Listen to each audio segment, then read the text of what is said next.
and welcome to Storytime. My name is Liz. Thank you for joining me. Wherever you are in the world, I do hope that you're doing okay. Now, lots of you have been getting in contact with me. Sometimes I see some of my friends in the nursery, and some of my friends have been leaving comments below.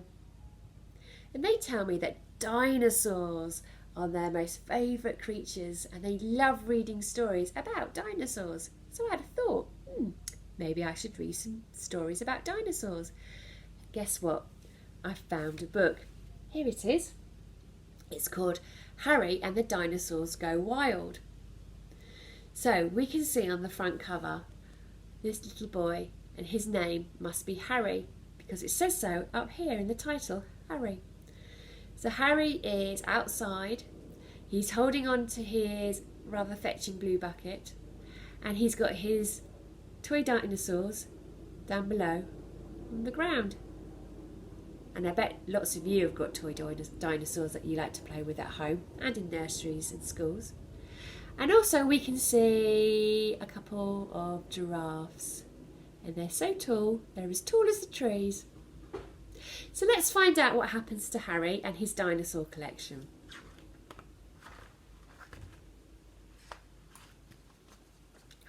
Wow, look at that. Aren't the illustrations great?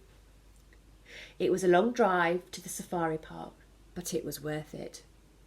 A Patasaurus saw an animal just like a Triceratops. "That's a rhinoceros," said Harry. "Triceratops has got more horns." Mum liked the giraffes best, and Nan liked the zebras. The monkeys were funny, but the man said don't feed them. Sam asked him if they had pandas, but the man said no, they were endangered animals. Harry wanted to know what endangered meant. Sam said he was too little to understand. Nan helped. She bought Harry a book about endangered animals. She thought it was sad about the Sumatran tigers. People kept hunting them, and so there were only a few left in the whole wide world. Harry really wanted to help, but he had no money. "I want to save some animals," he said. "What can I do, Mum?" Sam said, what a waste of time. She said he was miles too small to make any difference. That's why Harry made her do a smudge with her lipstick. Oh dear. So Mum took Harry off to settle down. Then they looked on the internet and found lots of endangered animals. Mum said, why not do a poster? Harry could put it up in his window. Then maybe other people would help the animals too. Harry liked that idea. He got out his drawing stuff straight away. Trouble was, it was hard to know which animal to save first. The dinosaur said, "Rah! We want to save some big animals." So they started drawing. Tyrannosaurus Rex did a polar bear. Pterodactyl asked Harry to help him do a gorilla. "Oh, wait till I finish my blue whale," said Harry. "Blue whales are bigger than trains, bigger than dinosaurs, and bigger than 32 elephants." Stegosaurus did an army tank.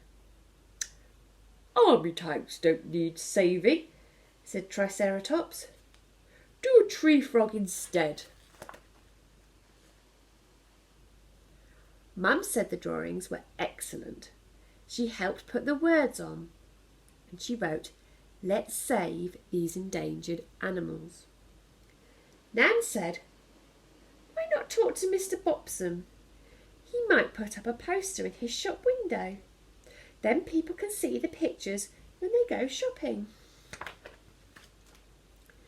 Mr. Bopson loved the pictures, but he thought they might be a bit too small for a poster. He asked Harry if he could draw them bigger. Harry said no, sorry, his pictures always came out small. "Oh, that's a shame," said Mr. Bobbsome, "because saving animals is important." Oh, poor Harry. He went home feeling maybe Sam was right. Maybe he had to be big before he could be of any use. The very next day, Mr. Bobbsome was on the phone. "I've had an idea," he said. "Can you do me lots more pictures?" So Harry and the dinosaurs did more birds and bugs and reptiles and lot of small dinosaurs. Then off they went to give them to Mr. Bobbsome.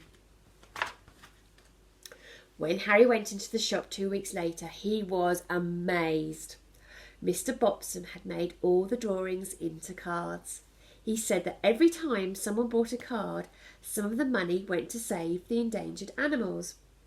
Everybody loved them. They said, "Marvellous! What a brilliant idea! So original. 4 cards for me, please."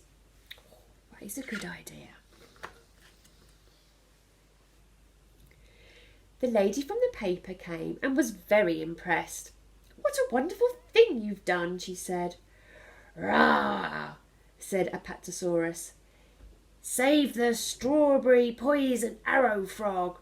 "Rah!" said Pterodactyl. "Save the teeny blue tongue skink."